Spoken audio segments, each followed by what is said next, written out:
Hey, what's up guys, it's Oakley and big news just dropped. It's going to be the Total War Warhammer Chaos Warriors. Now this is going to be tied to DLC and pre-order. So if you pre-order, this DLC will come with it, bundled together. That's a whole can of worms, and we're going to have a separate video on that with pros and cons and different arguments on both sides. I'm going to stay out of that for now. We're just going to cover what this means. So first off, they're going to say that the release date is going to be April 28th, 2016, so we have a while to go till this game is released. Hopefully it means a lot more polish. So far the images and the gameplay we've seen so far does seem pretty good, but I'm sure they have a lot more work to do. Let's go ahead and see what they talk about this particular content. So they give you a little bit of context that there are going to be 3 new playable legendary lords, new Chaos Warrior mounts, units, and monsters, new quests, magic items, and abilities, and then a new Horde campaign playstyle. We'll see whether or not that's so new.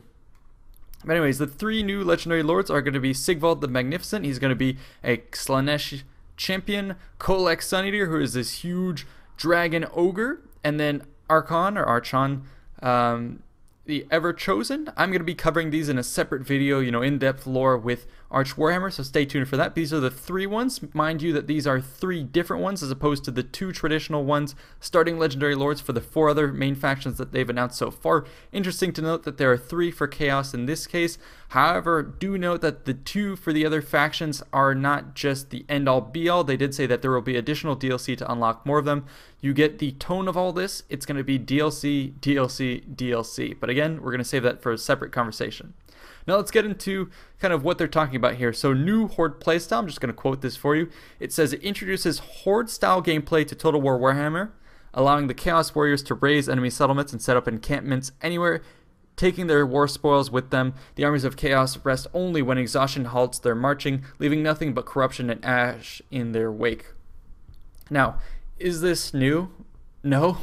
This seems very much like the description of Attila. You replace mention of Chaos Warriors here to the Huns, and boom, there you have it. It's essentially what they did with Total War Attila. Now there is going to be a little bit more to it in terms of how Chaos works. It seems like Chaos is not really going to be worn out due to just food problems and upkeep like you would have seen with traditional forces in a historical title. It seems here that there's going to be some exhaustion system limiting their marching order, and I'm not really sure how that's going to work, how that feature will play out, but I'm glad that at least that they're bringing back the burned world of Attila. I think in Attila it was kind of depressing because the campaign map ended up being vastly empty, and that was very uninteresting. But in this case, having a world burned to a crisp and having there be nothing left kind of makes more sense from a Chaos playstyle, and hopefully you'll have Chaos Hordes and something there in terms of what they're saying here, the corruption and the ash in the wake of those empty provinces. Hopefully this makes more sense in the lore. And it seems like it's going to be limited to one of the factions that does have that Horde playstyle, as opposed to all the different migrating barbarian kingdoms that we saw in Attila. The next part, they say new units, buildings, items, and technologies. So they do mention, of course, we're going to have buildings and technologies. That's to be expected. I'm not quite sure how technologies per se will work when it comes to Chaos. Perhaps it's just unlocking different favor of the gods. Tied to that, it seems like they're saying there is going to be the ability to seek out powerful artifacts of Chaos and become the true herald of the apocalypse. So there are 2 things. The first is going to be the artifacts. So you have probably quests and objectives to collect artifacts, again, the favor probably of the gods, or get magical abilities for not only your heroes, perhaps send out a unit, equip that unit with an artifact of Chaos and give it special abilities. So that seems cool. Give Chaos something to do as opposed to engaging in diplomacy. They're going to be engaged in seeking out these artifacts. And then they mention you do this to become a true herald of the apocalypse. That makes me wonder, is it going to be something like, instead of the Wog for the greenskins, it's going to be the ability to have, a herald of the apocalypse, have a wave of chaos, be something, a critical mass point that you can reach and trigger. So that's interesting.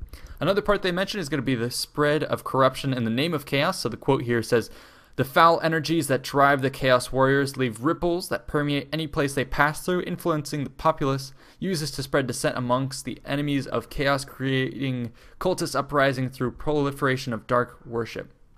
This is something we'd mentioned that was probably going to be something that happens within other factions. So for instance, if you're the Empire, presumably within your own territories, there will be dissent that rises up, and instead of a rebel army popping up, it will be chaos cultists. So here they're all but confirming that, and it seems like there is going to be a special corruption feature that will allow you as chaos to sort of cause that to happen. So it seems like they said here it's going to happen where your armies go.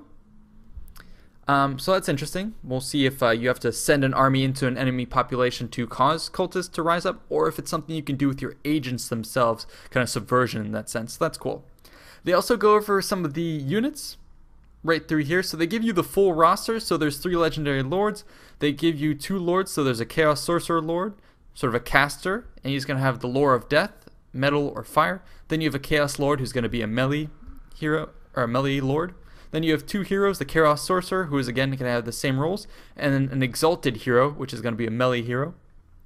In terms of melee infantry, Chaos Marauders with great weapons, Chaos Warriors with great weapons, Warriors with halberds, Chosen with great weapon, Chosen with halberds, and then the Forsaken. In terms of mounted units, you have the Dorgar, Archon's Warhorse, and that's only for Archon himself. Then you have the Gore Beast Chariot, the Manticore, Chaos Dragon, Chaos Steed, Chaos Chariot, and Barded Chaos Steed. Did see some images of these. Melee Monstrous Infantry, Dragon Ogres, Chaos Spawn, Chaos Trolls Armored. Melee War Beasts, Chaos Warhounds Poison. Melee Monsters, Dragon Ogre Shaggoth, Chaos Giants. Melee Cavalry, Chaos Knights Lances. Missile Cavalry, Marauder Horsemen with throwing axes. Vehicles, Chaos Chariot and Chaos Gore Beast Chariot. And then lastly, the artillery is going to be the Hell Cannon. So you can see they've put a bunch of these together all in one. The artillery, the Hell Cannon, is supposed to be the Chaos Dwarves. It seems like they're rolling a lot into this big Chaos faction. So that's going to be kind of it that they've announced for this so far. Like I said, it does seem intriguing, all the variety. The images make it look like it stands out. They definitely feel like it's Chaos, and the different gameplay styles, the corruption that they've introduced, and the Horde playstyle does seem intriguing. I do hope they do more in terms of fleshing it out, making it very chaosy.